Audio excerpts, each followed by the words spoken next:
Si la tristesse vous gagne à l'approche de la fin de l'été, de ce mois d'août, eh bien n'ayez pas peur parce que nous allons aborder l'une des périodes les plus excitantes et les plus intéressantes de l'année pour un motard et une motarde qui se respectent, à savoir le pré-ECMA. Et bien évidemment, on a plein de questions auxquelles il faut répondre et c'est le rendez-vous que je vous propose chaque dimanche, la FAQ, dans laquelle eh bien, je viens comme ça répondre un petit peu aux interrogations que vous me soumettez sur la story de mon compte Instagram Roadsters TV, donc n'hésitez pas. Et puis je vous le rappelle au cas où ça n'imprime pas que ce rendez-vous est très souvent en live et donc on discute un petit peu avant le tournage de la vidéo, ce qui est toujours extrêmement sympa. C'est un moment que vous appréciez et que moi aussi j'apprécie particulièrement. Comme d'habitude, nous allons faire un petit tour sur l'actualité du monde de la moto et de la chaîne avant de passer aux premières questions. Alors qu'est-ce qu'on a eu? Eh bien on a eu tout d'abord le teasing extrêmement mystérieux de Yamaha. Le rythme de l'industrie a été depuis trop longtemps le même. Nous sommes prêts à le challenger. Quelque chose de nouveau arrive. Alors pour l'instant, on n'a pas plus d'informations que ça, mais j'en parle ici dans cette vidéo si vous ne l'avez pas encore vu. C'est ultra intéressant. Ensuite, je vous ai fait aussi la petite FAQ dans laquelle le sujet principal c'était vol de moto. Comment l'éviter? Comment éviter le vol de moto? Quelles sont selon moi les meilleures choses pour éviter de se faire voler sa moto? Et puis finalement, des leaks d'un potentiel nouveau modèle chez BMW, une F600 GS qui viendrait du coup faire le chaînon manquant entre la 900 et la 450, moto que j'ai eu l'occasion de tester il y a peu de temps et qui est vraiment cool. N'hésitez pas à aller regarder la vidéo si ce n'est pas encore fait, c'est assez intéressant de voir ce qui est dans les tuyaux. Première question de la part de Michel Lusso qui nous dit: peux-tu nous faire un retour qualité-défaut après plusieurs utilisations de la R1300R ASA? Alors vous le savez, sans aucun doute, je ne vous apprends absolument rien, mais je suis désormais l'heureux, extrêmement heureux possesseur de ce merveilleux monstre, la R1300R, en version option 719, couleur Kilauea. Maintenant je la dis sans problème, je la connais par cœur, et avec notamment le ASA, la fameuse boîte de vitesse automatisée de la part de BMW, qui est du coup ma nouvelle monture. Alors, je ne vais pas rentrer trop dans les détails parce que j'ai une vidéo qui est en préparation que je vous ferai quand je récupérerai la moto pour sa première révision et sur laquelle il va y avoir des trucs installés, un nouvel échappement, une selle haute, je vais mettre un support pour les écrans Shiggy, donc ça va être super intéressant. Et là, je vais vous donner beaucoup d'informations. Mais si je peux déjà vous faire un premier débrief, cette moto, elle est vraiment extrêmement chouette. C'est clair et net, je ne regrette absolument pas l'achat de la moto, son acquisition. C'est une moto qui est vraiment exceptionnelle. Et elle a un défaut dont je vais vous parler, qui est particulièrement enquiquinant en été. Vous vous doutez de quoi il s'agit, c'est la chauffe de la machine. Il va falloir que je réfléchisse à des idées parce que c'est le genre de choses qui peut vraiment me miner le moral, un peu comme Bernard. Et du coup, j'aimerais vraiment essayer de trouver des solutions. Il en existe quelques-unes, certaines tout à fait légales, d'autres que ça me peinerait de faire et que je ne peux pas vous encourager à faire. Mais on en discutera. Je viendrai très rapidement vous donner des news de cette moto. Ça devrait être pour les alentours du 13-14 septembre. Vous aurez cette vidéo qui arrivera sur le débrief complet de ma nouvelle machine, la R1300R, avec la boîte ASA et la boîte ASA très rapidement, comme ça pour en faire un petit tour. C'est parfait. Moi, j'ai rien à dire dessus. Je suis vraiment amoureux de cette technologie. Je la trouve nickel, mais je vous donnerai plus de détails très rapidement. Prochaine question de la part de Reptilkov qui nous dit: quelle est l'option moto dont tu ne pourrais plus te passer? Et alors là, la question, je la trouve ultra intéressante parce que finalement, on se pose la question comme ça, on se dit: ah, ok, d'accord, qu'est-ce qui aujourd'hui pourrait potentiellement être une option dont je ne suis plus capable de me passer? J'ai réfléchi un peu à la question et du coup, je vais me servir de la R1300R pour illustrer un peu ça.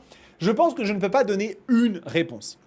C'est impossible pour moi de donner une chose, mais j'ai un top 3 qui est un petit peu hiérarchisé, il est vrai. Je pense qu'aujourd'hui, une techno dont j'aurais beaucoup de mal à me passer sur une machine, c'est... Je ne vais pas parler d'ABS et de contrôle de traction, je considère que c'est des trucs obligatoires. Voilà, ça pour moi, je parle de motos récentes, motos qui viennent de sortir, donc contrôle de traction, ABS, c'est des trucs qui sont présents. Je dirais qu'une des technos qui vraiment pour moi fait la différence, c'est le shifter. Le shifter, c'est vraiment un truc qui est ultra agréable et qui vient vraiment changer complètement la façon que vous avez de faire de la moto parce que vous n'avez pas à jouer avec l'embrayage constamment et c'est un truc qui est ultra cool. Donc pour moi, je pense que je le placerai vraiment en premier.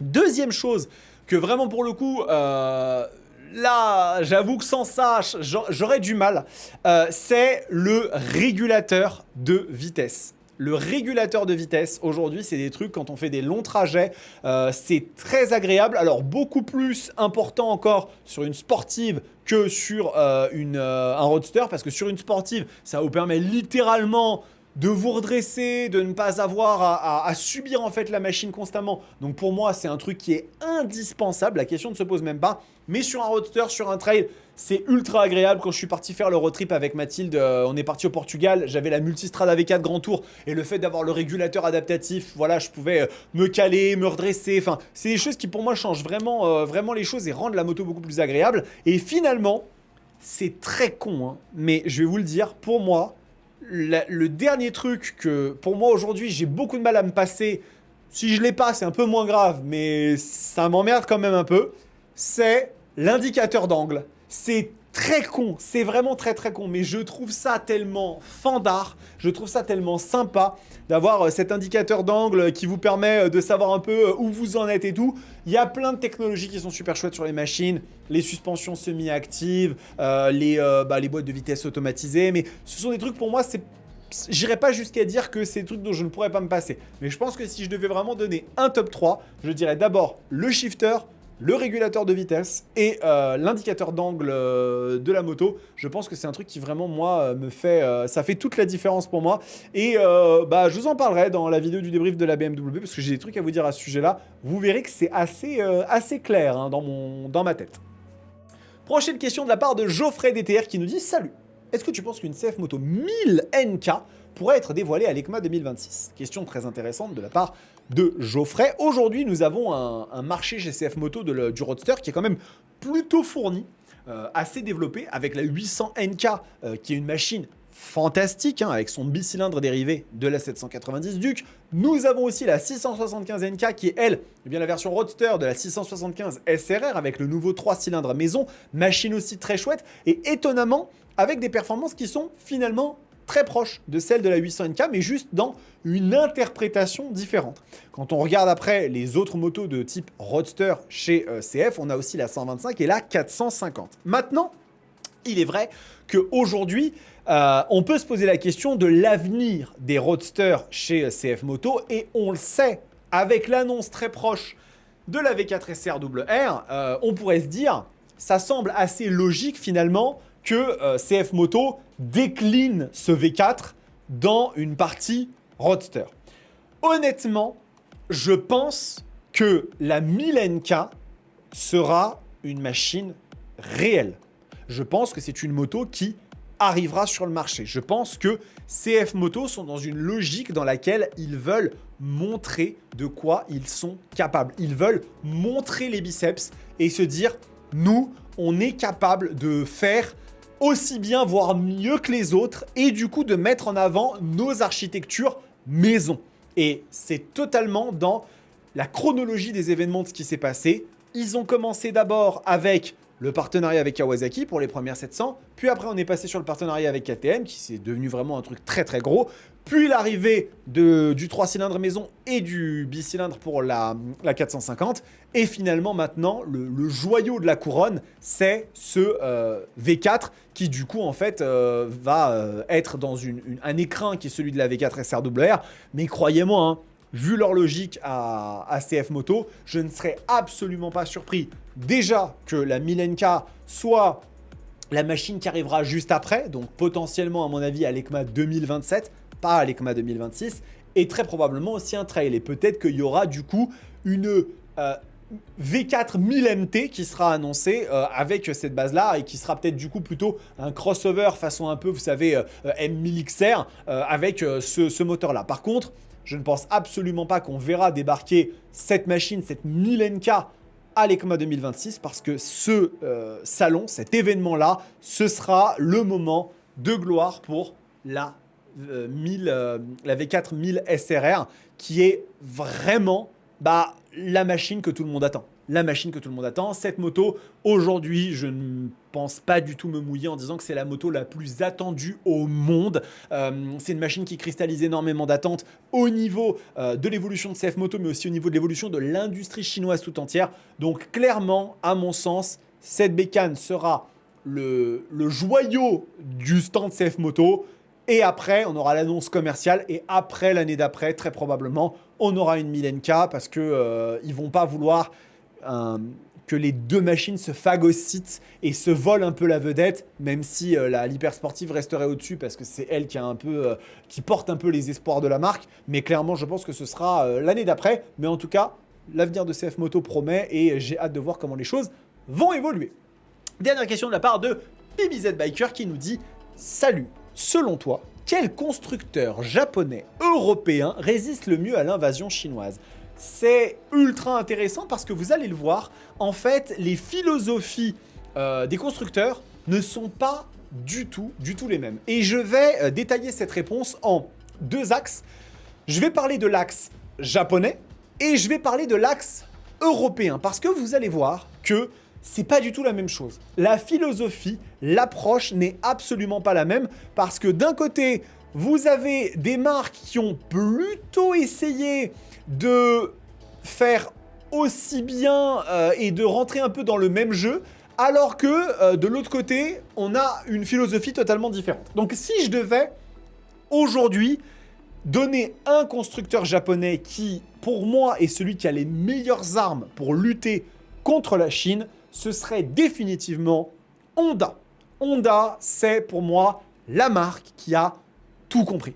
Et Honda, ils ont tout compris. Ils n'ont pas tout compris depuis 1 an ou 2. Honda, ils ont tout compris depuis novembre 2022. Parce qu'en novembre 2022, cette machine a été annoncée. La Hornet 750. Et quand la Hornet 750, elle est présentée à l'ECMA, première fois que j'allais à l'ECMA, c'était incroyable, je vous couvrais ça, eh bien, elle a été annoncée à un tarif qui n'avait aucun sens. Aucun sens, pourquoi? Parce qu'à 7 800 €, la moto était quasiment au prix d'une MT-07, alors qu'elle offrait beaucoup plus de prestations.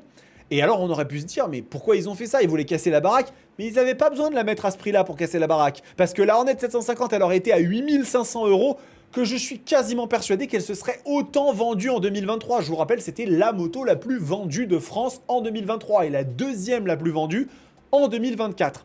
Et bien en fait, pourquoi est-ce qu'ils ont fait ça? Parce qu'ils ont commencé à mettre dans l'esprit des consommateurs qu'une moto japonaise pouvait être accessible en termes de prix malgré ses caractéristiques très intéressantes. Et ça, c'est le début de la contre-attaque de Honda face aux marques chinoises. Et ensuite, cette contre-attaque, elle a évolué puisque on a eu la CB1000 Hornet. La CB1000 Hornet, c'est encore un autre phénomène. On est arrivé sur une machine qui, je vous le rappelle, on va aller ici sur caractéristiques et prix. Je vous rappelle que la CB1000 Hornet SP, c'est une moto qui vaut 11 800 €. Et qu'à 11 800 €, vous avez un 4 cylindres en ligne de 157 chevaux, vous avez des étriers Brembo Stilema, vous avez un amortisseur arrière Öhlins, vous avez une finition qui est loin d'être aussi bonne que celle ne serait-ce que d'une CB1000, la fameuse CB1000R.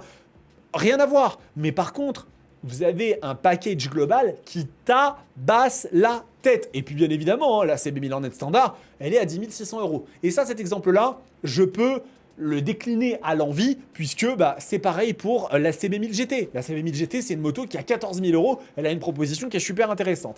Et finalement, eh bien, le dernier clou dans ce cercueil-là, c'est la V3 R e-compressor. Alors, la V3 R e-compressor, c'est un phénomène un peu différent parce que là, on est vraiment sur de l'innovation. C'est-à-dire que pour moi, les Japonais, ils vont s'en sortir en montrant du rapport qualité-prix très intéressant aussi, et également de l'innovation, sortir des sentiers battus et aller chercher des nouvelles idées. Et on sait qu'il y a énormément de trucs qui sont actuellement en développement avec le prototype hydrogène que Kawasaki a initié, mais aujourd'hui, c'est un consortium global des 4 constructeurs japonais majeurs qui travaillent de concert ensemble pour développer cette technologie. Et aussi, ce compresseur électrique de la V3 compresseur qui peut amener véritablement une nouvelle façon d'aborder et de penser la moto. Je vous rappelle quand même que Honda là-dessus, ils annoncent une machine qui fait 900 cc en termes de cylindrée, c'est indiqué juste ici. Donc un moteur 3 cylindres en V, d'ailleurs architecture pas si commune que ça, de 900 cc, mais néanmoins avec des performances de 1200 cc. Et de ce qu'on en sait, ça va être une machine très intéressante parce que le prototype était montré avec un pneu de 200 mm à l'arrière, ce qui est quand même excessivement rare pour une moto autre qu'une hypersport ou qu'un hyper roadster. Donc attendez-vous à des performances qui vont décoiffer. Et ils sont dans cette philosophie d'innovation et de faire quelque chose que les autres n'ont pas encore fait et d'essayer d'amener à ça. Maintenant, ça c'est pour la partie japonaise. On a une autre partie qui est la partie européenne. Et la partie européenne, pour moi, en fait, ils font quelque chose de complètement différent. Les Européens, et là vous allez voir qu'on va parler de deux constructeurs en particulier. Le premier d'entre eux, c'est Ducati. Ducati, ils vont faire de la valeur. Ils vont faire du premium. Parce qu'en fait, venir attaquer un constructeur sur faire des bonnes motos mais avec des rapports qualité-prix exceptionnels, c'est quelque chose qui est possible pour les Chinois et ils le font très bien. Venir attaquer les constructeurs établis comme Ducati sur le premium, le haut de gamme, l'exotisme et surtout l'aura et l'histoire d'une marque, ça c'est beaucoup plus compliqué. Et c'est la raison pour laquelle aujourd'hui, vous voyez constamment la Street Fighter, la Panigale et toutes les motos Ducati augmentées de prix, avec des fois quelques petites incursions sur des machines un peu moins chères comme la Monster, qui effectivement aujourd'hui à 12 590 € est l'une des plus accessibles des Ducati, mais Ducati, ils vont continuer à avoir cette philosophie de mettre des machines premium, des motos qui sont chères. Vous voyez, on est à 29 000 € pour une V4S, parce qu'en fait, c'est ce qui va les distinguer des Chinois. C'est ce qui va en fait faire que les gens vont continuer à voir une Ducati comme un objet de convoitise, un objet très premium. Et du coup, c'est ce qu'ils font et c'est ce que fait aussi d'une certaine façon BMW. BMW, ils ont une philosophie, une approche qui est quand même beaucoup moins chère que celle de Ducati. Je sais qu'on dit souvent les motos BMW elles sont chères, ce qui est tout à fait vrai, mais attention à rester quand même cohérent dans ce qu'on dit parce que je vous le rappelle quand même que si on va regarder par exemple l'équivalent d'une Street Fighter V4S, à savoir la M1000R. La M1000R, c'est une moto qui est proposée à 23 600 €. Et à 23 600 €, croyez-moi que vous avez une balle de fusil sniper avec rien à rajouter parce que sur cette machine-là, toutes les options qu'on peut trouver sur une S1000R pour les suspensions semi-actives, etc., tout ça, c'est déjà présent. Avec une bécane qui fait 210 bourrins, etc. Le rapport qualité-prix de cette machine est très très bon. Et d'ailleurs, même moi, sur la R1300R, qui dans sa configuration finale est même encore plus chère qu'une M1000R, elle vaut 25-26 000 €, elle n'est pas aussi intéressante sur l'aspect puissance, performance pure, parce que là, voilà, on est sur de la folie, mais le nombre de techno qu'on a dessus, c'est une dinguerie. Moi, sur ma moto, j'ai un embrayage automatisé, j'ai un régulateur de vitesse adaptatif, j'essaie les poignées chauffantes, j'ai du Hill Start Control, j'ai un nombre de trucs, c'est délirant.